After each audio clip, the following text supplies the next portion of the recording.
They made me sit by the kitchen at my own stepsister's birthday dinner. I'd just paid the entire restaurant bill, and the moment the card declined, he backhanded me like I was nothing, in front of strangers, in front of her. But what they didn't know was this: I wasn't the broke one at the table. I was the silent owner of their debt, and I was done playing the good daughter. My name is Lena Walsh, and I'm 33 years old. I work as a financial manager at Summit & Crew, a logistics company that most people have never heard of, but that moves half the consumer goods in the Northeast. I'm good at my job, great. Actually, numbers make sense to me in a way people never have. Maybe that's why I didn't see this coming, even though the math had been staring me in the face for years. The restaurant was called the Sterling Room, one of those places with exposed brick walls and Edison bulbs that charges $30 for a burger. It was Tessa's 18th birthday, and my mother had insisted on something special for our baby girl. Of course, when the check came, it would land in front of me. It always did. I'd arrived 15 minutes early, wearing my best dress, a navy blue sheath I'd bought for client meetings. The hostess led me to our reserved table, and I saw immediately where I'd be sitting, the chair by the kitchen door, partially hidden behind a decorative column, the one that wobbled, the one where servers would brush past all evening with their heavy trays. "Lena's here," my mother announced when she arrived with Robert and Tessa, as if my presence was both expected and vaguely disappointing. She air-kissed somewhere near my left ear, careful not to smudge her lipstick. Robert didn't acknowledge me at all. He pulled out chairs for my mother and Tessa, then settled himself at the head of the table like a king surveying his domain. He'd gained weight in the past year, his belly straining against his polo shirt, a shirt I'd probably paid for, indirectly, through one of their emergencies. Tessa looked beautiful, I had to admit. Her blonde hair was curled and pinned up, and she wore a pink dress that made her look older than 18. She gave me a small smile, the kind you'd give a distant relative at a funeral, then immediately turned to show her boyfriend something on her phone. The boyfriend, Tyler or Taylor or something with a T, sat next to her, all jaw and no conversation. Tessa's friends filled the remaining seats: Madison, Brittany, and another blonde whose name I never caught. They chattered about college applications and spring break plans while I studied the menu, calculating what this would cost me. "Order whatever you want," I heard myself saying when the server arrived. "It's a special night." The words came out automatically, programmed by years of conditioning. Tessa beamed and ordered the lobster. Of course she did. Robert went for the ribeye, well done with extra butter. My mother chose the salmon. "But could you make sure there's no oil? I'm watching my figure." I ordered a Caesar salad. "That's all?" My mother's voice carried that familiar note of judgment. "You're not on another one of your diets, are you?" "Just not that hungry," I lied. The truth was, I'd already done the math. With drinks and dessert, we were looking at close to $800. My checking account had $1,200. Rent was due in 5 days. The conversation flowed around me like water around a stone. Tessa's friends gushed about her acceptance to State University early admission. They emphasized, as if I hadn't written her application essays. Robert told the same story about his glory days playing high school football, the one where the details changed each time, but he always scored the winning touchdown. My mother laughed too loudly at something Madison's mother had posted on Facebook. Nobody asked about my promotion. Nobody asked about the conference I'd presented at last month. Nobody asked about anything at all. When the food arrived, I watched them eat. Tessa took photos of every dish for her Instagram. Robert complained his steak wasn't hot enough and sent it back. My mother picked at her salmon and pushed half of it away, declaring herself stuffed after 5 bites. "So, Lena," Brittany suddenly addressed me, probably out of politeness more than interest. "Tessa says you work with money." "Financial management." I nodded. "Corporate logistics." "That sounds boring," she giggled, and the others joined in. "Someone has to pay for dinners like this," I said quietly. The words slipped out before I could stop them. The table went silent for a moment. Robert's fork paused midway to his mouth. My mother's smile tightened at the corners. Then Tessa laughed, a bright, dismissive sound, and the moment passed. "She's always been practical," my mother explained to the girls, as if practicality was a character flaw. Even as a child, always counting her pennies. They ordered dessert. A massive chocolate cake appeared with 18 candles, and the entire restaurant sang. I smiled and clapped along. The good daughter, the reliable one, the one who could always be counted on to pick up the check.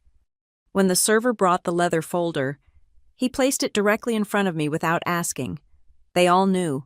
Everyone at this table knew exactly how this would go. I slipped my credit card inside without looking at the total. The server returned a few minutes later. He leaned close to my ear, speaking quietly. "I'm sorry, ma'am, but the card was declined. Do you have another form of payment?" The words seemed to echo in the sudden silence. Every face at the table turned toward me. Tessa's friends exchanged glances. My mother's mouth formed a small O of surprise that was entirely performative. But it was Robert's reaction that I'll never forget. He stood up slowly, his chair scraping against the floor. His face had turned that particular shade of red that I remembered from my teenage years, the color that meant someone was about to pay for his embarrassment. He walked around the table with deliberate steps, and I knew what was coming before his hand moved. The slap wasn't as hard as it could have been. Robert was always careful about leaving marks that might raise questions, but in that quiet restaurant, it sounded like a gunshot. My cheek stung, and I tasted copper where my teeth had cut the inside of my mouth. "You stupid, useless bitch," he hissed. "You can't even do this one simple thing after everything we've done for you." The restaurant had gone completely silent. I could feel every eye on us. A woman at the next table had her phone out, probably recording. Tessa wasn't laughing anymore. She was looking at her plate, her birthday tiara slightly askew.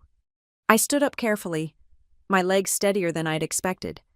I pulled my backup card from my wallet, the emergency visa I kept for actual emergencies, and handed it to the horrified server. "Run this one," I said calmly. "It'll work." As I waited for him to return, I looked around the table one last time. My mother was fussing with her napkin, refusing to meet my eyes. Robert had returned to his seat, muttering about ungrateful children and constant disappointments. Tessa's friends were all suddenly fascinated by their phones. But Tessa herself was looking at me now, and for just a moment, I saw something flicker across her face. Not sympathy exactly, maybe recognition. Maybe she was finally old enough to understand what her birthday dinners had cost me, in every sense of the word. The server returned with my card and receipt. I added a 40% tip he didn't deserve to suffer for our family drama, and signed my name with a steady hand. "Happy birthday, Tessa," I said. Then I walked out of the Sterling room, past the hostess stand, past the valet station, into the cool April night. My phone started buzzing before I reached my car. Text after text, call after call. I didn't need to look to know what they said, but as I sat in the driver's seat, my cheeks still throbbing, something had finally shifted inside me. They thought the declined card meant I was broke. They thought they'd finally drained me dry. But they were wrong. That card had been declined because Robert had opened a supplementary account in my name 3 days ago, maxing it out before I'd even known it existed. I knew because I'd seen the notification that afternoon. I'd chosen not to transfer money to cover it. I'd wanted to see what would happen. Now I knew. And now, finally, I was done. I sat in my car for 20 minutes that night. Engine off, just breathing. My phone lit up the darkness like a desperate lighthouse. 37 missed calls, 53 texts. I finally turned it face down and drove home in silence. To understand why I stayed so long, why I kept paying, you have to understand how it started. I was 11 when my mother met Robert at a conference for medical supplies sales. She was a receptionist. He was a regional manager who wore too much cologne and laughed too loud at his own jokes. My father had left 3 years earlier, just walked out one Tuesday morning and never came back. No explanation, no forwarding address, no child support. My mother never recovered from the abandonment. She wore her desperation like perfume, and Robert could smell it from across a crowded room. They married quickly, in a courthouse ceremony where I was the only witness. I wore my Easter dress from 2 years before, the hem hitting awkwardly at mid-calf. Robert didn't have any family there. "They're all back in Ohio," he said, though I later learned he'd grown up in New Jersey. At first, he tried to win me over. Ice cream trips, movie tickets, the occasional, "How was school, kiddo?" But when I didn't immediately warm to him, when I didn't call him dad or laugh at his jokes or pretend he belonged in our small apartment, his interest curdled into something else. "She's a bit cold, isn't she?" I heard him tell my mother one night. "Not very affectionate." "She's shy," my mother defended weakly. "She'll warm up." But I didn't warm up, and by the time I turned 14, Robert had stopped trying. I became furniture in my own home, something to work around, occasionally useful, mostly ignored. When Tessa was born, I thought things might improve. A baby could soften anyone, right? Wrong. Tessa's arrival only crystallized my position in the family hierarchy.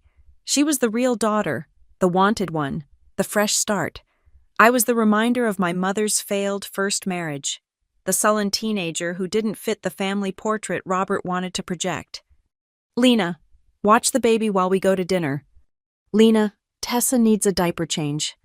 "Lena, why is she crying? You must have done something." I became an unpaid nanny, expected to be grateful for the privilege. When I started working at 15 bagging groceries at the local supermarket, Robert decided my paychecks were family contributions. "Room and board aren't free," he'd say, holding out his hand every Friday. "About time you learned that." My mother said nothing. She'd perfected the art of selective blindness by then, floating through life on a cloud of white wine and willful ignorance. As long as Robert stayed, as long as she wasn't alone again, she could pretend everything was fine. I saved what I could, hiding cash in a tampon box under my sink. $20 here, $30 there. It took 2 years to accumulate enough for college application fees. When my acceptance letter came from State University with a partial scholarship for academic merit, Robert's first words were, "How are you planning to pay for the rest?" "Student loans," I said. "Work study. I've got it figured out." "Loans," he laughed. "In this economy, you'll be paying those off until you're 50. Better to skip the whole thing. I can get you full-time at my buddy's warehouse." But I went anyway, surviving on ramen and determination. I majored in finance because I never wanted to be financially vulnerable again. I wanted to understand money, how to make it, keep it, grow it, how to never end up like my mother, dependent on a man who treated kindness like currency. During college, the requests started as emergencies. My mother would call, voice trembling. "The car broke down, and Robert's between jobs. Just this once. Honey, we'll pay you back." Then, "Tessa needs braces. Insurance won't cover all of it. You understand, don't you?" And, "The landlord's threatening eviction. Robert's commission check is late. Just until Friday, I promise." The promises were as empty as my bank account became. But I kept sending money because the alternative, letting my baby sister suffer for our parents' failures, felt worse than my own hunger pangs. After graduation, I got the job at Summit & Crew, entry level, but with a clear path upward. I moved into a studio apartment 40 minutes from my childhood home, far enough to feel like escape, close enough that my mother could still reach me with her guilt. The pattern solidified. I'd build up savings, then drain them for family crises. Robert's job losses became suspiciously regular, always right when rent was due. My mother developed mystery illnesses that required expensive treatments insurance wouldn't cover. Tessa Sweet, spoiled Tessa, always needed something for school, for dance, for the endless activities that would look good on college applications. "You don't have kids," my mother would remind me during our weekly calls. "You don't understand the expenses, and you're doing so well now. It's what family does." What family does? As if family was a one-way street where I gave and they took, where my success was communal property, but my struggles were mine alone. I started keeping a spreadsheet, not out of resentment at first, just habit. I tracked everything in spreadsheets, but as the numbers grew, as $50 became $500, became $5,000, became more than I wanted to acknowledge. The document became something else, evidence, proof that I wasn't imagining the imbalance. $2,400 for Robert's emergency dental work that turned out to be cosmetic veneers. $3,800 for Tessa's dance competition trips. $15,000 over 3 years for their rent when Robert was between opportunities. $4,500 for my mother's therapy that I later learned was spa retreats. The spreadsheet grew like a tumor, each line item a small betrayal, but I kept paying because that's what good daughters did, because Tessa was innocent in all of this, because my mother would cry and say I was all she had, because I didn't know how to stop. The thing about financial abuse is that it's so mundane. There's no dramatic music, no obvious villain twirling a mustache, just a steady drain, like a leak in your roof that you keep meaning to fix, until one day you look up and realize the whole ceiling's about to collapse. By my 30th birthday, I was making good money. I'd been promoted twice, had my own office with a window, drove a reliable car. From the outside, I'd made it. Inside, I was hollow. Every raise meant more money for them to request. Every bonus became a family emergency waiting to happen. I dated occasionally, but how do you explain to someone that you can't go on vacation because your mother needs new kitchen cabinets? How do you admit that you're a successful professional who can't say no to people who barely acknowledge your existence until they need something? "You'll understand when you have your own family," my mother said when I tried to set boundaries. Blood is blood.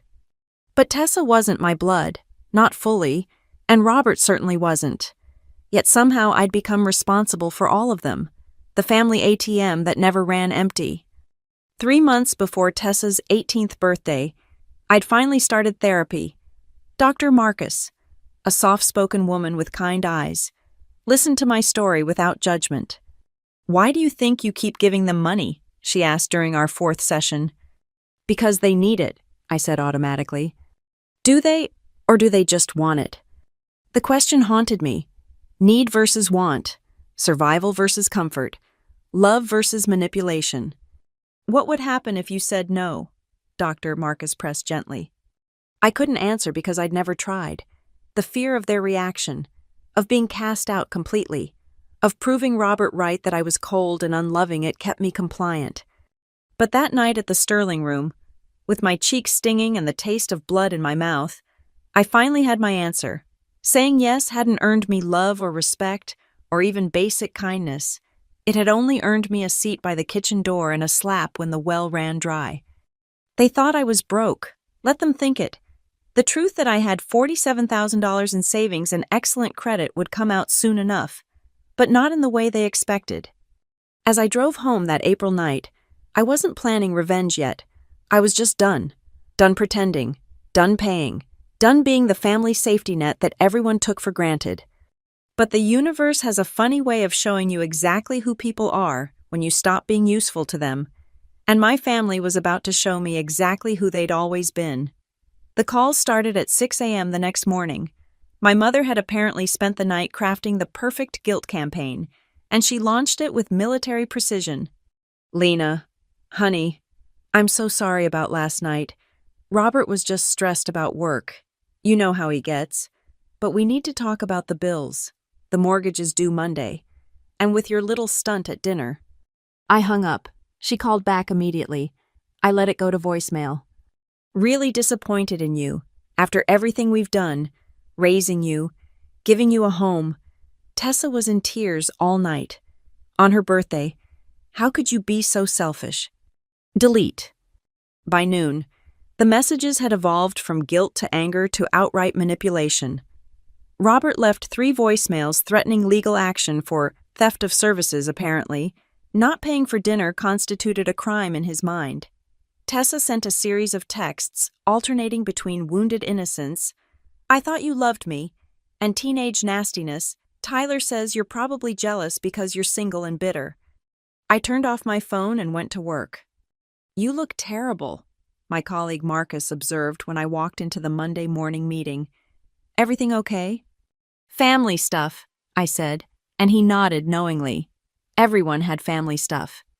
But my family stuff was about to become more complicated than I'd imagined. When I finally turned my phone back on Tuesday evening, I had 43 missed calls from my mother, 18 from Robert, and 1 from my credit card company. The credit card message was the one that mattered. This is regarding unusual activity on your account ending in 4458. Please call us immediately. I knew before I called what I'd find. The supplementary card Robert had opened, the one I'd discovered just before Tessa's dinner, was just the tip of the iceberg. As the patient representative walked me through the recent charges, a picture emerged that was both shocking and sickeningly predictable. $8,000 at a jewelry store the day before Tessa's birthday. $3,200 at Best Buy for what looked like an entire home entertainment system. $500 in cash advances. $2,100 at a high-end men's clothing store. All in the past 2 weeks, all on cards I didn't know existed. We've flagged these as potentially fraudulent, the representative said carefully. Would you like to dispute them? Yes, I said. All of them. And I need to check if there are any other accounts I don't know about. There were 3 credit cards, a personal line of credit, and this was the one that made my hands shake an attempt to refinance my car that had only failed because they'd gotten my employment details wrong. 23 years of financial carefulness, of building perfect credit, of sacrificing and saving, and they'd tried to destroy it all in less than a month. I spent the rest of the week on the phone with banks, credit bureaus, and finally, a lawyer named Patricia Hernandez, who specialized in financial fraud. Family identity theft is more common than you'd think, Patricia said during our first meeting.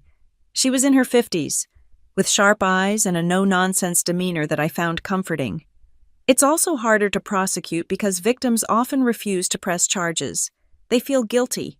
They make excuses. They enable. I'm done enabling, I said. Good. Then let's talk about your options. As Patricia outlined the legal process, I felt something I hadn't experienced in years: hope. Not for reconciliation, that ship had sailed the moment Robert's hand connected with my face, but for freedom. Real freedom. My mother, meanwhile, had moved to phase 3 of her campaign recruiting flying monkeys. My phone buzzed with messages from cousins I hadn't heard from in years, all variations on the same theme. Your mom is worried sick. Family is everything. Don't you think you're overreacting? My favorite came from Aunt Helen, my mother's sister who lived in Florida and had borrowed $3,000 from me 5 years ago for a medical emergency that turned out to be a facelift. Your mother says you're having some kind of breakdown. Maybe you should see someone. I was seeing someone, Patricia Hernandez, and she was worth every penny of her $400 hourly rate. The evidence gathering was meticulous, bank statements going back years, email chains where my mother casually mentioned my social security number for insurance purposes, text messages where Robert asked for my banking passwords, to help with your taxes, every red flag I'd ignored, every boundary I'd let them cross, it was all there in black and white. This is good, Patricia said, reviewing my documentation. Really good, but I need to warn you once we file. There's no going back. This will likely result in criminal charges. I understand. Do you... Because your stepfather could face jail time, your mother could be charged as an accomplice. Are you prepared for that? I thought about all the dinners I'd eaten alone in my studio apartment, too broke to go out after paying their bills.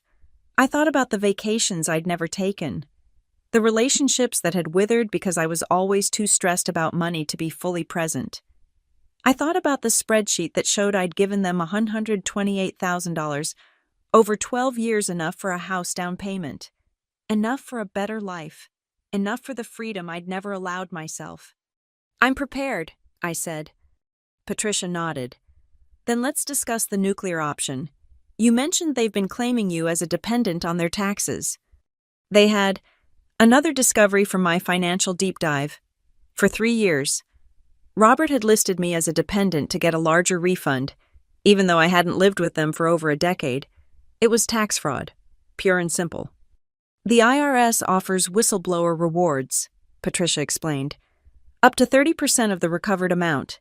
Given what you've shown me, We're looking at significant back taxes, penalties, and interest. The number she quoted made me dizzy.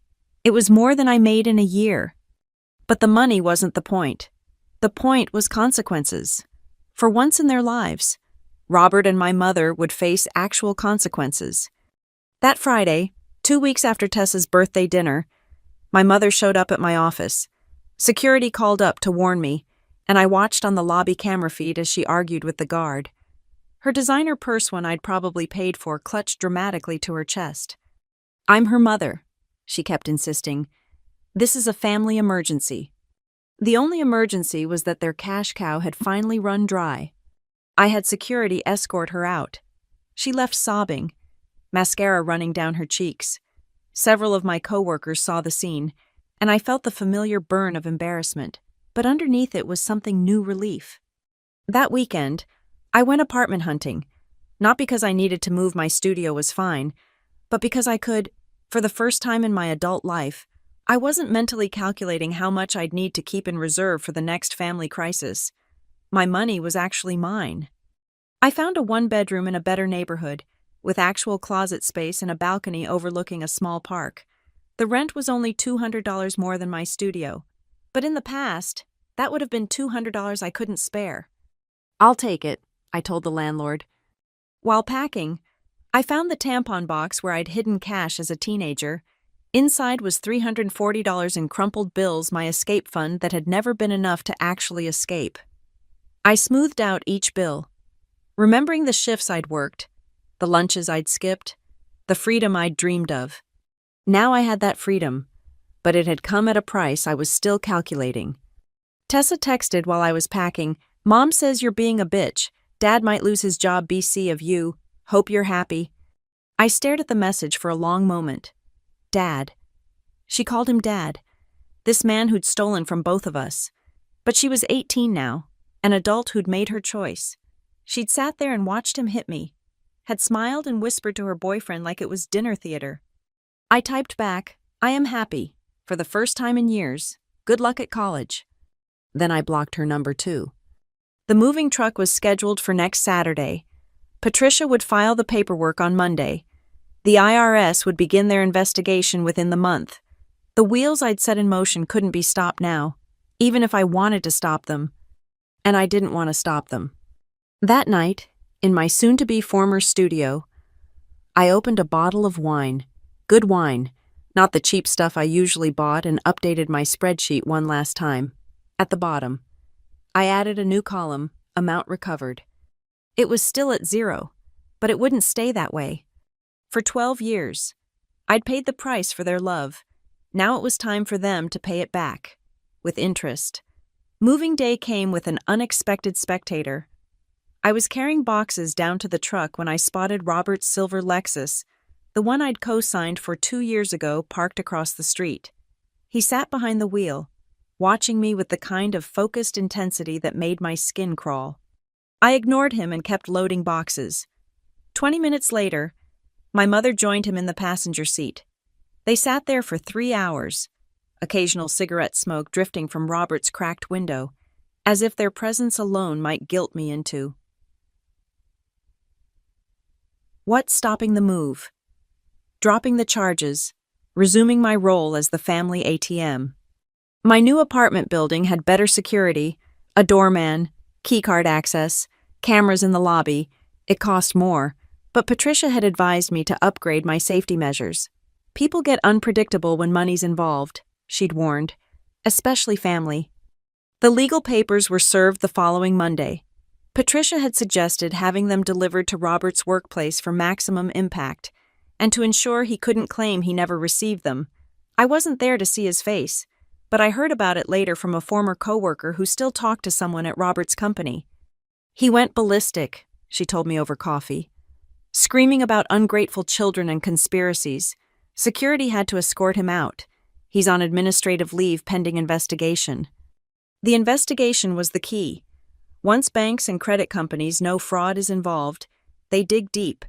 Every suspicious transaction, every forged signature, every lie comes to light. And Robert had been sloppy, arrogant in his certainty that I'd never fight back. My mother tried a different approach. She started sending emails long, rambling messages that alternated between nostalgic memories and veiled threats. Remember when you were 7 and had pneumonia? I stayed up all night with you, putting cold washcloths on your forehead. I never left your side. Your father left us with nothing. Nothing. Robert saved us. He took us in when no one else would. You're destroying our lives. Tessa won't even come out of her room. She might not go to college now because of you. I know where you work. I know your routines. You can't hide forever. I forwarded every email to Patricia. Documentation was everything now. The financial forensics revealed more than even I had expected. Not only had Robert been stealing from me, he'd been running similar scams on 2 elderly neighbors, convincing them to add him to their accounts to help with bills. He'd taken one for $15,000, the other for $22,000. This changes things, Patricia explained. With multiple victims, the DA will definitely pursue criminal charges. Elder financial abuse is a felony. I felt sick. How many others had there been? How many people had Robert charmed and robbed while I was enabling him by covering his family expenses? 3 weeks into the legal process, I experienced my first real victory. The credit bureaus removed all the fraudulent accounts from my report. My score, which had plummeted to 580, jumped back to 745. It was just numbers on a screen, but I cried when I saw it. Years of careful building, destroyed in weeks, now restored with the stroke of a judge's pen. The restraining order came next. After the emails escalated and Robert was caught on my new building's cameras trying to talk his way past the doorman, Patricia fast-tracked the protective order. The hearing was the first time I'd seen my mother since she'd shown up at my office. She'd aged 10 years and a month. Her usually perfect hair hung limp, her designer clothes replaced with an ill-fitting pantsuit. She wouldn't look at me, keeping her eyes fixed on her lawyer, a public defender, since they couldn't afford Patricia's equivalent. Robert wasn't there. He'd been arrested the night before on the elder fraud charges and was sitting in county jail, unable to make bail. Without my income or the money he'd stolen, they were broke. Your Honor, my mother's lawyer began, my client is this young woman's mother. Surely a restraining order between parent and child is excessive. Your client, the judge interrupted, reviewing the file, is named as an accomplice in multiple counts of identity theft and fraud. The emails submitted show a clear pattern of harassment and escalating threats. The order is granted. 500 feet. They couldn't come within 500 feet of me, my home, or my workplace. It was a circle of safety, legally enforced. As we left the courthouse, my mother finally looked at me. For a second, her mask slipped, and I saw pure hatred in her eyes. Not disappointment, not hurt hatred, as if I was the one who'd stolen, who'd lied, who'd drained her dry. I hope you're happy, she hissed. I'm getting there, I replied. The IRS moved slower than the criminal courts, but Patricia assured me they were thorough. The audit notice arrived at my mother's house, my former home, in late May. 3 years of fraudulent returns claiming me as a dependent, plus Robert's unreported income from his various scams, plus penalties and interest. The total they owed was staggering. Tessa graduated high school the first week of June. I knew because her Instagram was still public, filled with photos of her in cap and gown. My mother stood beside her in one photo, smile strained, looking gaunt in a dress I recognized from 5 years ago. Robert was notably absent, still in jail, awaiting trial. I felt a pang looking at those photos. Tessa looked young, scared beneath her smile. College was probably off the table now, at least the expensive state school she'd planned on. Community college and student loans would be her reality, the same reality I'd faced at her age, but for different reasons. Part of me wanted to reach out, to offer. What money, I almost laughed at the thought. The cycle trying to perpetuate itself already. No. Tessa had made her choice that night at the restaurant. She'd have to live with the consequences, just like I had. My therapy sessions with Dr. Marcus became a lifeline during this period. You're grieving, she observed during one session, not for who they were, but for who you wanted them to be. She was right. I mourned the mother who'd never existed. the one who would have protected me instead of serving me up to keep her husband happy. I mourned the sister who might have been, if she hadn't been taught from birth that I was the hired help. I even mourned the life I might have had, the savings, the travel, the peace of mind if I hadn't spent 12 years lighting myself on fire to keep them warm. Work became my refuge. I threw myself into projects, stayed late, volunteered for presentations. My boss, Sarah, noticed the change. "You seem different," she said during my quarterly review. "More confident, more present." "I've had some personal changes," I admitted. "Well, whatever you're doing, keep it up. We're promoting you to senior manager. The pay increase is substantial." The number she quoted was more than I'd ever made, more than Robert had ever made. Even with his inflated claims about his sales prowess, I signed the paperwork with hands that barely shook. That night, I went out to celebrate, alone, but not lonely. I sat at the bar of an upscale restaurant, the kind of place I'd never have gone before, too worried about saving money for the next family emergency, and ordered a good steak and better wine. "Celebrating something?" the bartender asked. "My independence," I said, raising my glass. He smiled and poured himself a shot of water. "To independence." We clinked glasses, and I felt something I hadn't experienced in years: pure, uncomplicated joy. No guilt attached, no worry about what it would cost me later. Just happiness, clean and bright as the wine in my glass. The emails from my mother had stopped after the restraining order, but others had taken up the cause. Distant relatives, family friends, even my old high school guidance counselor reached out, all with versions of "family is everything," and "you'll regret this someday." I didn't respond to any of them. They hadn't been there for the midnight calls about money. They hadn't watched my bank account drain month after month. They hadn't felt the sting of Robert's hand or the weight of my mother's calculated blindness. Let them judge. I was done explaining myself to people who'd already chosen their side. Patricia called with updates regularly. Robert's public defender was trying to plea bargain, but with multiple victims and a clear pattern of fraud, the DA wasn't interested in deals. Trial was set for September. "You'll need to testify," Patricia warned. "Are you ready for that?" Was I to sit in a courtroom and detail 12 years of financial abuse? To look Robert in the eye and tell the truth he'd always denied? To watch my mother's face as I explained how they'd systematically destroyed my trust along with my credit? "I'm ready," I said, and I was. The birthday card arrived in July, 2 months after my move. It was forwarded from my old address, my mother's handwriting shaky on the redirected envelope. Inside, a generic Hallmark message about daughters and love, with her signature at the bottom. No personal note, no mention of everything that had happened, just her name and, tucked inside, a photo. It was from Tessa's 5th birthday party. I was 19, home from college for the weekend, holding a giggling Tessa on my hip while she smeared chocolate cake on my cheek. We were both laughing. I looked young, hopeful, unaware that I was already 3 years into paying for their lives. I stared at the photo for a long time, then placed it in my desk drawer. Not in the trash, but not on display either. Some things deserve to be remembered, even if they hurt. August brought the trial prep. Patricia's office became my second home as we reviewed 12 years of evidence: bank statements, emails, text messages, recorded phone calls. My obsessive documentation was about to pay off. "You're my favorite kind of client," Patricia said one afternoon, reviewing my files.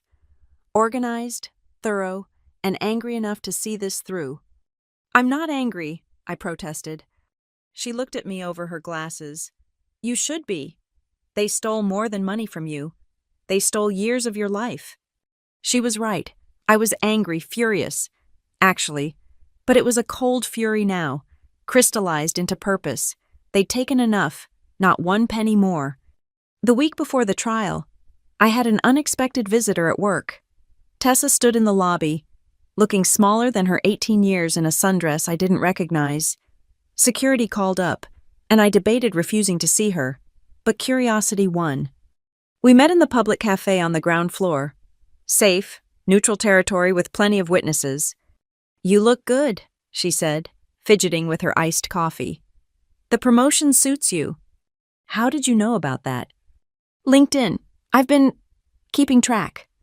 We sat in silence for a moment. Up close, I could see the stress in her face. Dark circles, bitten nails, the kind of thinness that comes from anxiety rather than diet. Why are you here, Tessa? I wanted to say I'm sorry, about the restaurant, about everything. I waited. Sorry was a start, but it wasn't enough. I've been thinking, she continued, about all those years. You were always there, always helping, and I just took advantage. She flinched but nodded. Mom says you're being vindictive, that you're trying to destroy us, but I've been going through old photos, old emails. You paid for everything, didn't you? My dance classes, my school trips, even my prom dress. Yes. Why? It was such a simple question, but the answer was complicated. Because you were a kid, because it wasn't your fault, because I thought if I gave enough, eventually I'd get something back. Love. Respect would have been enough. She started crying then, ugly sobs that drew stares from other patrons. I handed her napkins and waited. I'd cried enough of my own tears. I could weather hers. I testified yesterday, she said when she could speak again, for the prosecution, about the birthday dinner, about things I overheard, about Dad Robert bragging about using your information. This was news. Patricia hadn't mentioned Tessa was cooperating. That must have been hard. He's been lying to us for years, taking money from other people too. Mom knew. She had to know. Tessa wiped her eyes. I got into state university, but I can't go. No money. And no one will co-sign loans because of all this. I'm taking a gap year, working at Target.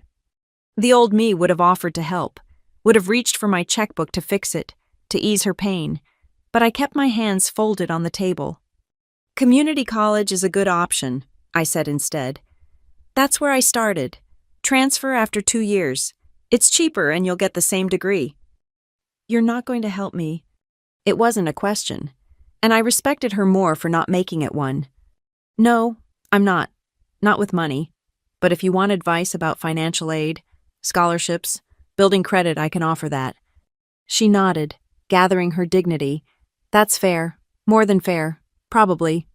We talked for another 20 minutes, not about the trial or the family, but about practical things, budgeting, FAFSA applications, work-study programs, the kind of guidance I'd had to figure out alone at her age. When she left, she paused at the door. Lena, that night at the restaurant, I should have said something when he hit you. I was scared, but that's not an excuse. I'm sorry. Thank you, I said, and meant it. That weekend, I did something I'd been putting off. I went through the physical reminders of my old life, boxes of photos, birthday cards, the world's best sister mug. Tessa had given me when she was 7. Each item was a small grief, a moment when I'd believed things might get better. I kept a few things, the mug, because it reminded me of the hopeful child Tessa had been, a photo of my college graduation, where I stood alone because my family had been too busy to attend, a card my mother had given me when I got my first job, back when she still seemed proud of me. The rest went into the donation bin. Someone else could use the picture frames, the knickknacks, the costume jewelry my mother had re-gifted to me over the years. I didn't need artifacts from a life I was leaving behind. The trial started on a Tuesday. I wore my best suit, the charcoal one I'd bought for important client meetings. Patricia met me outside the courthouse, briefcase in hand, and war face on.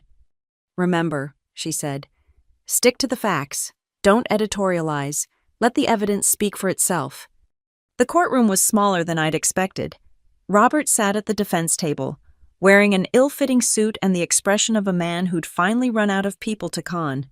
He'd lost weight in jail, his face gaunt, that commanding presence reduced to nothing. My mother sat in the gallery, front row. She wore black as if in mourning, clutching tissues she never actually used. When I took the stand, our eyes met briefly. I searched for something: remorse, understanding, even honest hatred. but there was only the same calculated blankness she'd perfected over the years. Testifying was easier than I'd expected. Patricia had prepared me well, and the prosecutor walked me through the evidence methodically. Bank statements appeared on screens. Emails were read into the record. That comprehensive spreadsheet displayed for the jury to see. Can you tell us the total amount you gave to the defendants over 12 years? 128. $743. I said clearly, not including interest on credit cards they opened in my name or opportunities I missed because I couldn't afford them. The defense attorney tried to paint me as a bitter woman seeking revenge. He highlighted my good salary, my promotion, suggested I could afford to help family in need. Isn't it true you voluntarily gave these funds, no one forced you? Financial coercion is still force, I replied. When you're told your sister won't eat unless you pay, when you're blamed for every hardship, when helping is the only way to maintain any relationship with your family, yes, that's force. He pushed harder, but the evidence was overwhelming. The credit cards opened without permission. The tax fraud. The elderly neighbors Robert had robbed. It painted a picture of systematic, deliberate crime. I was on the stand for 3 hours. When I finally stepped down, I felt empty but clean, like I'd lanced an infection that had been poisoning me for years. The jury deliberated for only 4 hours. Guilty on all counts. Robert's face when they read the verdict was something I'll never forget. The moment a man who'd always talked his way out of consequences realized the bill had finally come due. Sentencing would come later, but the prosecutor estimated 5 years, plus restitution. My mother wasn't charged as an accomplice, insufficient evidence of direct participation, but she'd lost everything anyway. The house, the car, the lifestyle built on my exhaustion and others' trust. Outside the courthouse, Patricia shook my hand. You did good. How do you feel? Free, I said. She smiled. That's the point. The money you'll get from restitution and the IRS whistleblower claim, that's just bonus. The real win is getting your life back. That night, I sat in my apartment, my safe, quiet apartment, and opened a bottle of champagne. I'd bought it the day I filed charges, saving it for this moment. The cork popped with a satisfying sound, and I poured a glass, toasting to no one but myself. My phone sat silent on the counter. No guilt trip calls. No emergency texts, no demands disguised as requests, just peaceful, blessed silence. I thought about Tessa, starting her job at Target next week, about my mother, probably staying with one of those relatives who'd said family was everything, about Robert, sitting in a cell, no one left to manipulate. They'd all made their choices. Now they were living with them. And for the first time in my adult life, so was I. September arrived with the kind of perfect autumn weather that made everything feel possible. I'd been living in silence for 3 weeks, no family drama, no crisis calls, no emotional manipulation disguised as love, just the normal rhythm of work, sleep, and slowly learning who I was without the weight of other people's expectations. Then Patricia called with news that would change everything. The IRS investigation is complete, she said. Are you sitting down? I was at my desk, reviewing quarterly reports. Should I be? The whistleblower claim was approved, with back taxes, penalties, and interest from 3 years of fraudulent returns, plus unreported income from Robert's various schemes. The total recovery is $247,000. Your portion is 30%. I did the math automatically, $74,100. Not a fortune, but more than I'd ever had at once, more than I'd given them in some years. There's more, Patricia continued. The criminal restitution hearing is next week. The judge will order Robert to repay what he stole, including the elderly neighbors. You're first in line as a creditor. How much? From the fraudulent credit cards and identity theft, $31,000. Whether you'll ever see it is another question. But it'll follow him for life. No bankruptcy discharge for criminal restitution. After I hung up, I sat staring at my computer screen. The numbers meant less than I'd expected.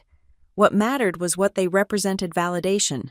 Proof that I wasn't crazy, wasn't selfish, wasn't the ungrateful daughter they'd painted me as. The system had looked at the evidence and sided with me. That weekend, I did something I'd been afraid to do for months. I checked Tessa's social media. Her Instagram had gone private, but her LinkedIn was public. She'd started at Target. But her profile also mentioned weekend classes at community college. Business administration major. I felt a flicker of pride. She was figuring it out, the hard way. Like I had. My mother's Facebook was still public, probably because she didn't know how to change the settings. The carefully curated life was gone, no more restaurant check-ins or shopping halls. The most recent post was a shared article about forgiveness, with her comment, "Some people can hold grudges forever. I choose love and light." The comments below were a masterclass in enabling, "Stay strong, Linda. Family troubles are so hard. Prayers. Your daughter will regret this one day." I almost laughed. Love and light, but only when it didn't cost her anything. The restitution hearing was brief. Robert appeared in an orange jumpsuit, shackled at the wrists and ankles. The federal charges meant he'd been transferred to a higher security facility. He kept his eyes down as the judge read the order, $31,000 to me, $37,000 total to the elderly neighbors. Payment plans to begin upon release. My mother wasn't there. Small mercies. October brought unexpected changes. Sarah, my boss, pulled me into her office for a conversation I didn't see coming. "We're opening a new branch in Chicago," she said. "I want you to run it. Full relocation package, significant salary increase, and a chance to build your own team." Chicago, 800 miles from here. From them. From every restaurant and street corner that held memories I wanted to forget. "When do you need an answer?" "Take a week. This is a big decision." But it wasn't, really. I accepted the next day. The move happened fast. The company hired professional packers, arranged temporary housing, even flew me out for a long weekend to look at apartments. I chose a high-rise with floor-to-ceiling windows and a view of Lake Michigan. It cost 3 times my old studio, but I could afford it now, not just financially, but emotionally. I deserved nice things. I deserved a view. My last week in town, I had one final visitor. Dr. Marcus had agreed to see me for an extra session before I transferred to a colleague in Chicago. "How are you feeling about the move?" she asked. Relieved, excited, a little guilty. Guilty. For being happy, for not feeling worse about how things ended. Shouldn't I be grieving more? "Doctor," Marcus smiled. "You've been grieving for years. For the family you should have had. The support you deserved. The life you might have lived. The fact that you can feel joy now, that's not something to feel guilty about. That's healing." She was right. I'd done my grieving in real time. Spread over 12 years of disappointment. This wasn't the sharp pain of fresh loss. It was the dull ache of accepting what had always been true. They'd never loved me the way I'd loved them. And that was okay. It had to be. My going-away party at work was small but warm. Colleagues I'd kept at arm's length for years suddenly felt like the family I'd chosen. They gave me a Cubs jersey and a deep-dish pizza cookbook, joking that I'd need to learn the local customs. Marcus from accounting pulled me aside. "I'm glad you're getting out," he said quietly. "Fresh starts are underrated." Speaking from experience. Left my entire family in Texas 10 years ago. Best decision I ever made. Blood doesn't make family choice, does? The night before my flight, I did a final check of my old apartment. Everything was gone except the echo of my footsteps on hardwood floors. I stood at the window where I'd watched my mother and Robert in their car that day, trying to intimidate me into compliance. They'd lost, not just in court, but in the larger battle for my life. They'd wanted me small, grateful, perpetually giving. Instead, I was leaving bigger, freer, and finally putting myself first. My phone rang. Unknown number. I almost didn't answer, but curiosity won. "Lena." The voice was thin, aged. It took me a moment to recognize Aunt Helen. "I'm calling about your mother." "I can't help her." "She's sick, really sick this time. Cancer. She needs—" I hung up. Maybe it was true. Maybe it wasn't. Either way, it wasn't my responsibility anymore. I'd paid for her choices. and Robert's, and even Tessa's. For over a decade, the Bank of Lena was permanently closed. The flight to Chicago was bumpy, but I didn't mind. Turbulence felt appropriate for a life change this big. I pressed my face to the window as the city appeared below, massive, sprawling, full of possibility. My temporary housing was a furnished corporate apartment in the Loop. I arrived at sunset, the sky painting the buildings gold and pink. After the driver left, I stood at the window, 30 floors up, watching the city pulse with life below. I was alone, no family within hundreds of miles, no one who knew my history, my old role as the family savior. I could be anyone here. I could be myself, whoever that turned out to be. That night, I ordered Thai food from a place down the street. When the delivery guy asked if I was new to the building, I said yes. "Welcome to Chicago," he said with a genuine smile. "You're gonna love it here." As I ate my pad thai in my corporate apartment, surrounded by boxes and possibility, I thought about the IRS check that would arrive soon, about the job that started Monday, about the life I was building on my own terms. The old me would have felt guilty for not sharing this good fortune, would have calculated how much I could send home, how much suffering I could alleviate. But the old me had died in that restaurant, with the taste of blood in her mouth and her cheeks stinging from a slap she'd never seen coming. This new me. She was keeping every penny. She was building a future. She was choosing herself, finally and completely. My phone buzzed with a text from an unknown number. Without reading it, I blocked it and set the phone aside. Whatever crisis was brewing back home, it wasn't mine to solve. Outside, Chicago glittered like a promise. Tomorrow, I'd start exploring my new neighborhood. Next week, I'd start my new job. Next month, maybe I'd even try dating again, without the baggage of family drama hanging over every conversation. But tonight, I just sat in my window and watched the city lights, feeling something I hadn't experienced in over a decade. Peace. The bill had finally been paid. Not by them, they'd never truly pay for what they'd taken, but by me. In years of therapy, in difficult boundaries, in the courage to walk away from people who'd convinced me their love depended on my usefulness. It was expensive, that freedom, but sitting there in my new city, with my new life spread before me like an unwritten check, I knew one thing for certain. It was worth every penny. The Chicago winter hit with a vengeance I wasn't prepared for. By December, the wind off Lake Michigan felt like tiny knives against any exposed skin, but I loved it. The cold felt clean, honest, nothing like the suffocating warmth of family gatherings where everyone pretended things were fine. My new office was on the 40th floor of a building in the financial district, floor-to-ceiling windows, modern furniture, and a team of 12 people who looked to me for leadership. The first few weeks were a blur of meetings, strategic planning, and proving I deserved the position. "You're different from what I expected," one of my analysts, James, said after a particularly intense budget meeting. "How so?" "Most new directors come in trying to change everything immediately. You actually listen." I'd learned the hard way that really hearing people, not just waiting for your turn to talk, was a rare skill. All those years of reading between the lines of my family's demands had taught me to pay attention to what wasn't being said. The IRS check arrived on a Tuesday in early December. I deposited it immediately, then sat in my car staring at the bank receipt. $74 to $100. More money than I'd ever seen at once. In the past, a windfall like this would have triggered a dozen family emergencies. Now, it was just mine. I met with a financial advisor the next week.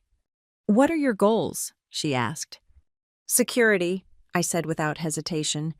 "I want to know I'll never be vulnerable again." We set up a diversified portfolio, some conservative investments, some growth-focused, all designed to ensure I'd never have to depend on anyone else. It felt like building a fortress out of numbers and compound interest. Christmas approached with all the subtlety of a freight train. Store windows glittered with family scenes, commercials preached togetherness, and my inbox filled with holiday party invitations. I accepted them all. Why not? I had nowhere else to be. At the company Christmas party, held at an upscale hotel, I found myself actually enjoying the festivities. My team had exceeded fourth quarter projections, and Sarah had flown in from headquarters to celebrate. "You've transformed this branch," she said over champagne. "I knew you were the right choice. Thank you for taking a chance on me." It wasn't a chance. It was a calculation, and it paid off. As midnight approached, my phone buzzed with a notification I'd been dreading: a Facebook memory. 5 years ago, a family Christmas photo where I stood slightly apart from the others, my smile not quite reaching my eyes while Robert's hand rested possessively on my mother's shoulder, and Tessa opened presents I'd paid for. I deleted the app entirely. Some memories weren't worth keeping. January brought something unexpected: a letter forwarded from my old address. The handwriting on the envelope was shaky but familiar. Inside, a single sheet of notebook paper. "Lena, I'm writing this from Springfield Women's Correctional. Got 18 months for check fraud. Guess Robert wasn't the only one who got caught. I know you won't read this, but I need to say it anyway. I was a terrible mother. I chose him over you every time. I told myself I was keeping the family together, but really, I was just scared of being alone again. I let him hurt you because it was easier than standing up to him. You deserved better. You deserved a mother who protected you instead of serving you up like a sacrifice. I see that now. Too late. I don't expect forgiveness. I don't even expect a response. I just needed you to know that I know what I did, what I didn't do. Take care of yourself the way I never did. Linda." I read it 3 times, waiting to feel something: satisfaction, vindication, sorrow. But there was only a hollow acknowledgement. She knew. She'd always known. That almost made it worse. I filed the letter with my other legal documents and moved on.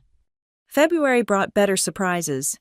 I joined a hiking group indoor rock climbing during winter and met people who knew nothing about my past. There was freedom in that, in being just Lena, who worked in finance and couldn't quite master belaying knots. "You're too much in your head." Marcus, different Marcus, a teacher from Lincoln Park, said during one climbing session, "Trust your body, it knows what to do." It was good advice for more than climbing. The restitution payments started arriving in March, $200 a month, automatically deducted from Robert's prison work program earnings. It would take decades to pay off at that rate, but the principle mattered more than the money. Every month, a small reminder that actions had consequences. I used the first payment to buy myself something I'd always wanted but never felt I deserved: a really good winter coat. Cashmere and wool. Tailored to fit perfectly, warm enough to make Chicago winters bearable. It cost more than my old monthly grocery budget, and I didn't feel guilty for a second. April marked 1 year since the birthday dinner. I'd planned to let the anniversary pass unnoticed, but my Chicago therapist, Dr. Winters, had other ideas. "Anniversaries of trauma can be powerful," she said. "Ignoring them doesn't make them go away. What if you reclaimed this date?" So on April 15th, I threw myself a party. Nothing fancy, just dinner at a good restaurant with my climbing friends, my work team, and the handful of Chicago people who'd become my chosen family. We ate too much, drank good wine, and nobody slapped me when the check came. "What are we celebrating?" James asked as I raised a toast. "Freedom," I said, "and really good friends." They cheered and clinked glasses, not needing to know the whole story to celebrate with me. That was the beauty of chosen family. They showed up without requiring payment. As I walked home that night, slightly tipsy and genuinely happy, my phone rang. The caller ID showed a number I didn't recognize, but the area code was from home. "Hello?" "Lena, it's me, Tessa." I stopped walking. We hadn't spoken since that day at the cafe. "How did you get this number?" "LinkedIn. I'm sorry to bother you, but I wanted you to know I got my associate degree, graduated with honors. I'm transferring to state in the fall with a full scholarship." "That's wonderful, Tessa, really." "I've been working 2 jobs and taking extra classes. It's been hard, but I get it now. Why you were always so tired, why you saved every penny. I get it." There was a long pause. I could hear her breathing, gathering courage. "I also wanted to tell you that Mom's out. She's living with Aunt Helen in Florida. And Robert, he got another 5 years. Tried to run the same scam in prison, if you can believe it." I could believe it. Leopards and spots and all that. Are you okay? I asked. With money, I mean, school. I'm figuring it out. Loans, work study, scholarships, the hard way. Like you did. She paused. I'm not asking for money. I wanted you to know I'm okay, and that I'm sorry for everything. I know you are. Maybe someday, when I graduate, when I've made something of myself, maybe we could have coffee not as family, just as people who knew each other once. I considered it. The old Lena would have said yes immediately, would have offered to fly her out, pay for dinner, rebuild the bridge they'd burned. But this Lena had learned the value of maybe. Maybe, I said. Ask me again when you graduate. I will. Take care, Lena. You too. After we hung up, I stood on the sidewalk for a long moment, letting the April wind cut through my expensive coat. Tessa would be okay. She'd learned the hard lessons early, but she'd learned them. Maybe that was its own kind of gift.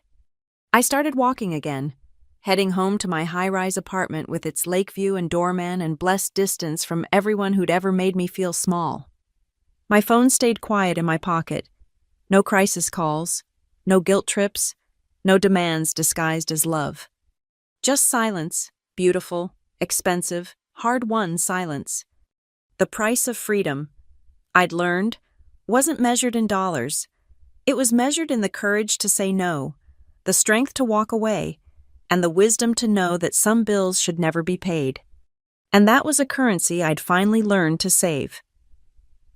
The invitation arrived in June, printed on cardstock so thick it felt like a declaration of war. My cousin Rachel was getting married, the same Rachel who'd sent me 3 paragraphs about family forgiveness after the trial, the same Rachel who'd borrowed $500 for textbooks and never mentioned it again. You're invited to celebrate the union of Rachel Marie Hendricks and David Paul Morrison. At the bottom, in handwriting I recognized as Aunt Helen's, "Hope you can make it. Your mother will be there. Time heals all wounds." I RSVP'd no and sent a crystal vase from the registry. Let them talk about my absence. I'd rather be the villain in their story than a character in it at all.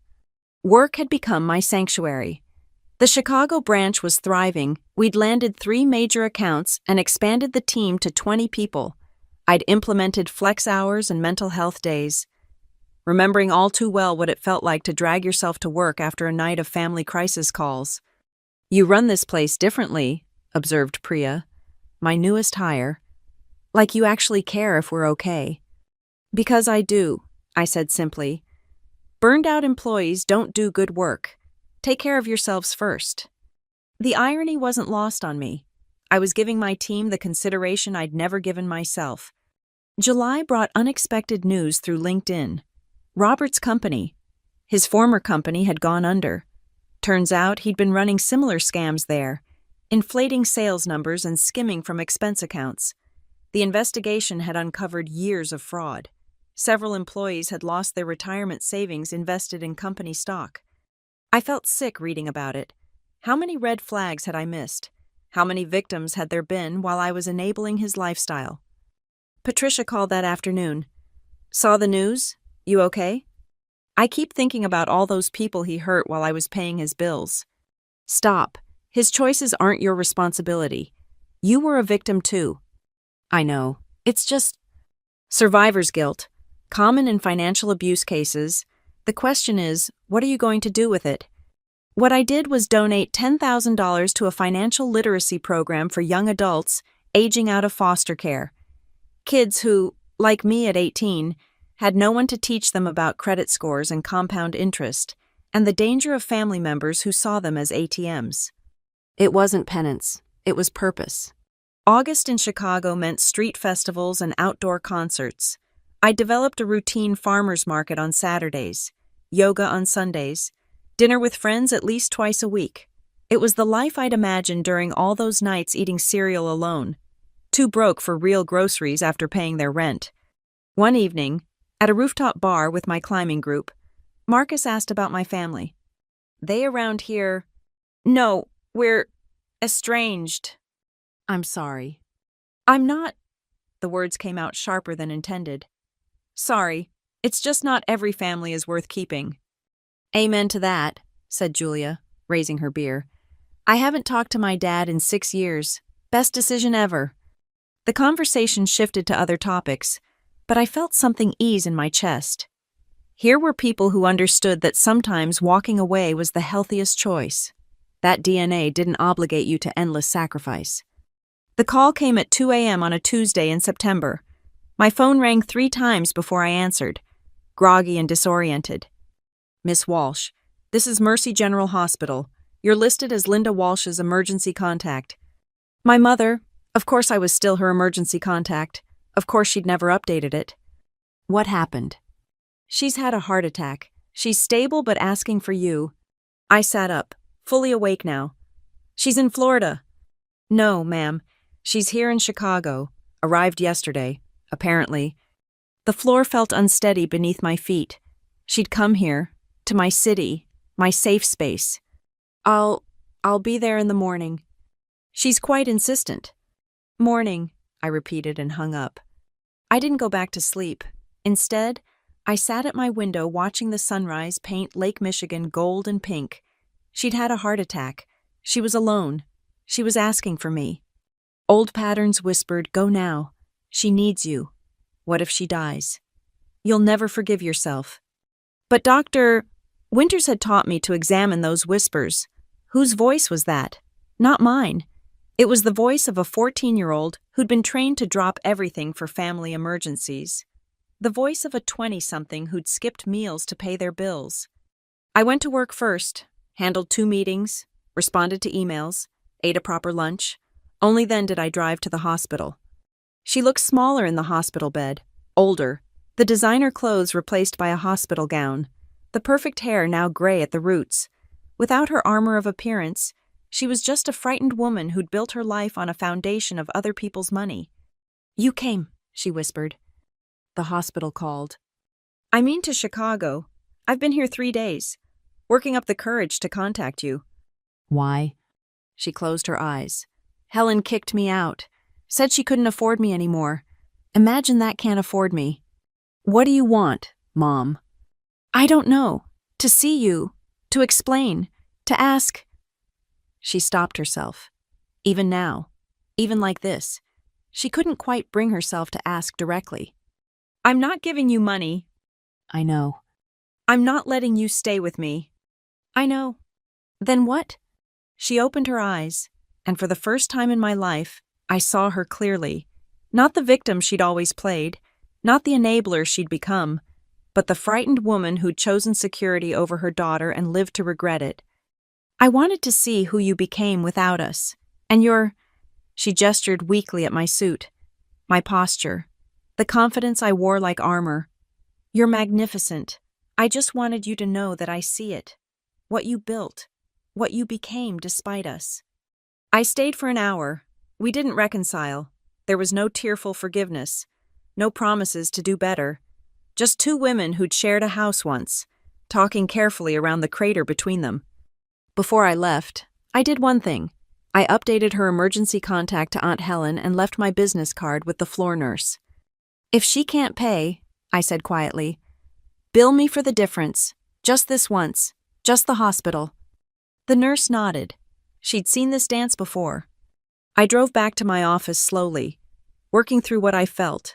Not guilt, not obligation. Something cleaner, the ability to help without hurting myself. To give from surplus, not survival. That evening, I called Patricia. I saw her. My mother. She's in the hospital. How was it? Like visiting someone I used to know. Like closure. Good. That's good.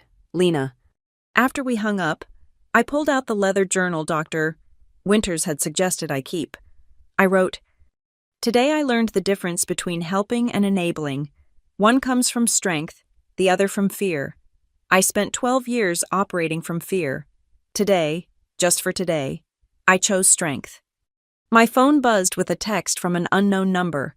Without reading it, I deleted it. Whatever crisis was brewing now, whoever needed what it would have to wait. I had dinner plans with friends, a presentation to finish, a life to live.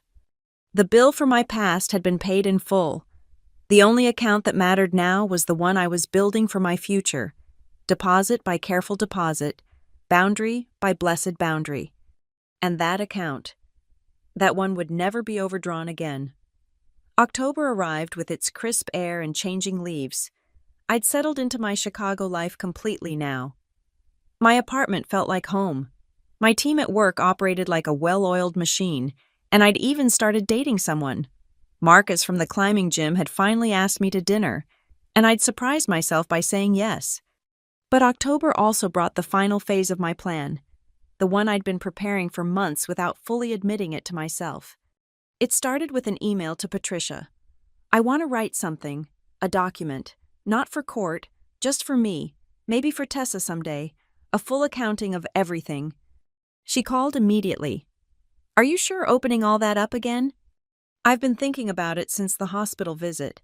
They'll never really understand what they did unless someone spells it out. And I need to spell it out, for my own closure. Then do it, but protect yourself legally. No admissions of anything that could be twisted against you. I spent 3 weeks writing it. Not just the financial losses, though, those were documented in excruciating detail, but the invisible costs, the therapy sessions at $150 each, the dates I'd canceled because money was tight, the promotions I'd nearly missed from stress-induced burnout, the security deposits I'd lost moving to cheaper apartments after draining savings for their emergencies.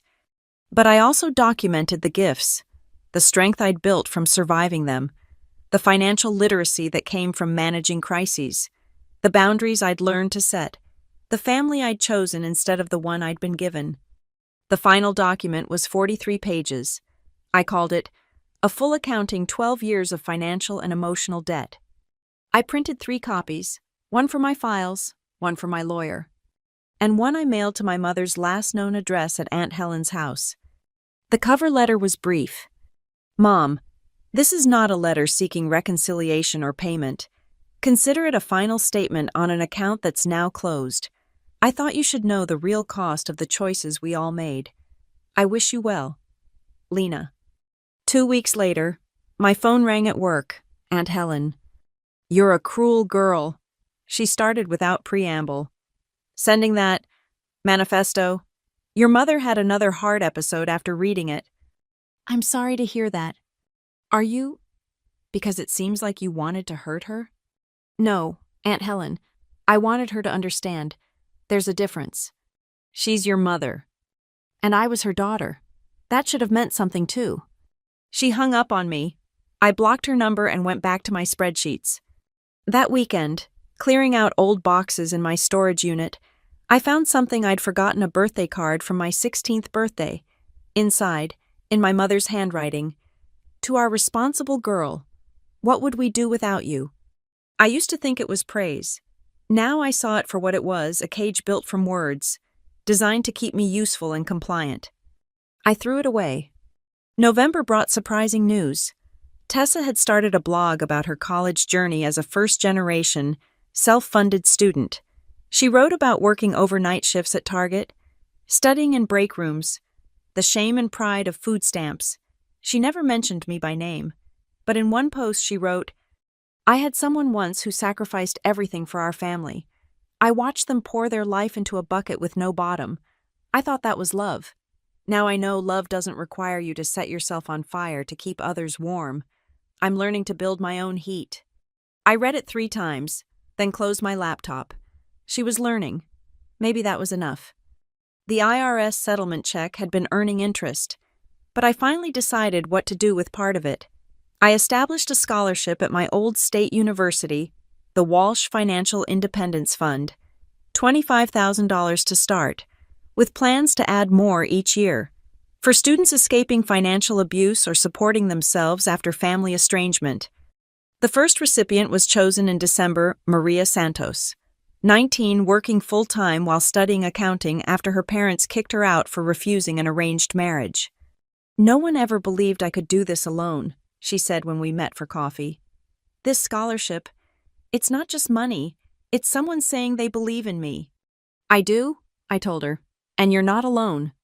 Christmas Eve found me at Marcus's apartment, helping him cook for a gathering of what he called orphan friends, people who, for various reasons, weren't with biological family for the holidays.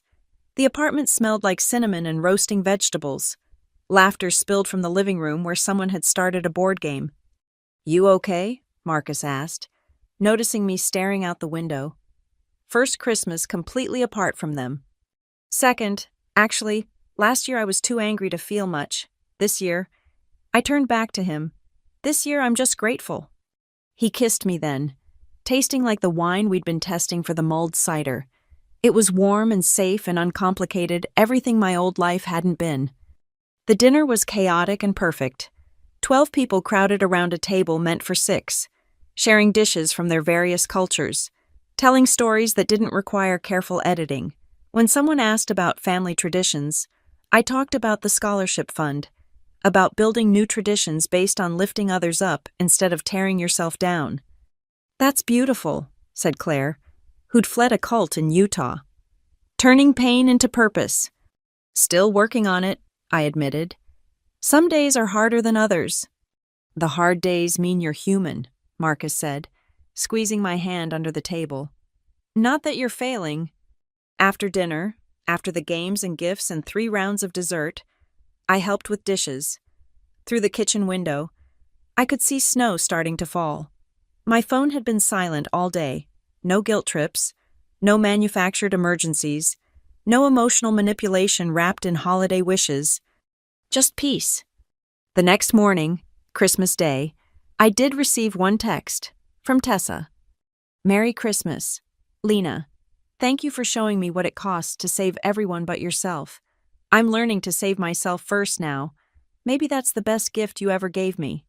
I didn't respond, but I saved the message. Proof that sometimes the best thing you can do for someone is show them what not to do. Proof that breaking cycles matters, even when it hurts. That afternoon, I sat in my apartment with hot chocolate and a book, watching snow blanket the city. My bank account was healthy. My credit score had fully recovered. My heart was learning to trust again. The spreadsheet documenting what I'd given my family sat in a filing cabinet, closed and final. But I'd started a new spreadsheet, this one tracking what I was building: retirement savings, investment returns, charitable donations, the scholarship fund growth, numbers that represented not what I'd lost, but what I was creating. My phone rang, unknown number, Chicago area code. I almost didn't answer, but something made me pick up. "Lena Walsh." The voice was unfamiliar, elderly. "This is Dorothy Chen from Mercy General Billing Department. I'm calling about your mother's account." My stomach dropped. Had she run up more bills? Found another way to?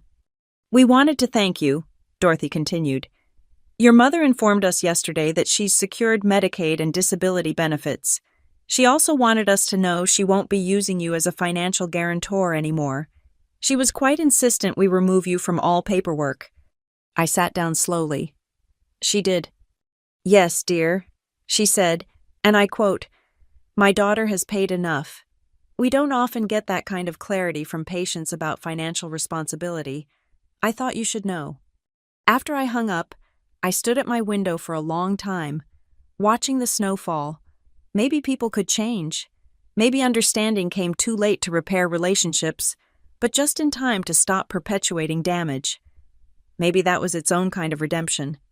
I wouldn't be reaching out, wouldn't be reopening doors I'd fought so hard to close, but for the first time, I could wish her well and mean it, not because she deserved it, but because carrying anger was just another kind of bill I didn't want to pay anymore. That evening, I wrote the last entry in my journal for the year. They say the best revenge is living well, but it's not revenge at all. It's freedom. Freedom to choose your own debts, your own investments, your own returns. Today, my portfolio is diverse financial security, chosen family, purposeful work, quiet peace, the market value incalculable, the ROI. Finally positive. Outside, Chicago glittered under fresh snow, and I was warm. 3 years later, I stood in the conference room of a downtown hotel, adjusting the microphone one last time. The Financial Independence After Abuse workshop was sold out, 50 attendees, all women who'd found themselves trapped in cycles of financial exploitation by family members. My name is Lena Walsh, I began, and I spent 12 years and $128,000 trying to buy love that was never for sale. The room was silent, but I could see the recognition in their eyes. These were my people, the ones who'd been trained from childhood that their worth was measured in their usefulness, their love in their financial output.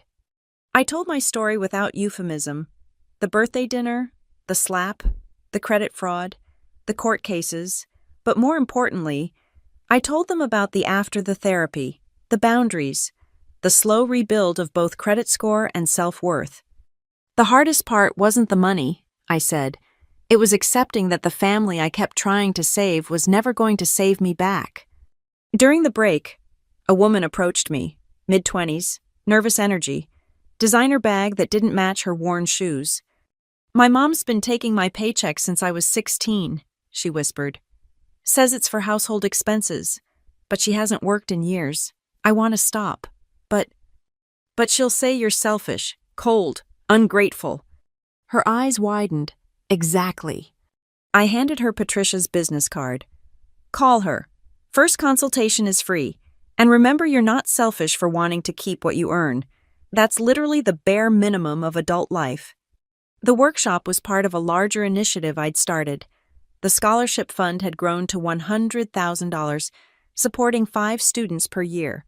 I'd written a book, The Price of Blood: Breaking Free from Financial Abuse, with all proceeds going to the fund. Corporate speaking engagements brought in more. Marcus joked that I'd turned trauma into a business model, but he supported it. We'd gotten married the previous spring, a small ceremony with our chosen family. No drama, no guilt trips, no family members measuring their love in dollar signs. "You saved yourself," he'd said in his vows, "and now you're teaching others to do the same. I've never loved anyone more." Tessa had graduated 6 months ago. True to her word, she'd reached out. We met for coffee on neutral ground, a Starbucks halfway between Chicago and her new job in Milwaukee. She looked good, tired, the way all recent graduates working entry-level jobs looked, but good, clear-eyed, present. "I work in nonprofit financial counseling," she said, "helping people in poverty manage debt and build savings. Ironic, right? Or appropriate. I read your book, cried through most of it. Mom refuses to look at it, but I think that's probably healthy for her." We talked for 2 hours, not as sisters that ship had sailed, but as 2 women who'd survived the same storm from different lifeboats. When we parted, she hugged me. "Thank you," she said, "for showing me what not to become." I didn't promise to stay in touch, neither did she, but we exchanged LinkedIn connections, and sometimes I saw her posts about financial literacy and escaping poverty cycles. She was doing good work, making amends in her own way. Robert was still in prison. The last I'd heard, he'd been transferred to a facility in Texas. The restitution payments continued $200 a month, as regular as clockwork. I donated them directly to the scholarship fund. Blood money transformed into opportunity. My mother had stabilized in Florida, living on disability and Medicaid in a small apartment Aunt Helen had helped her find. We hadn't spoken since the hospital, but Aunt Helen sent occasional updates I hadn't asked for. Linda was in therapy. Linda had joined a church. Linda was volunteering at a food bank. Good for Linda. It had only taken losing everything to find something real. The workshop ended at 4. Attendees clustered in small groups, exchanging numbers and stories.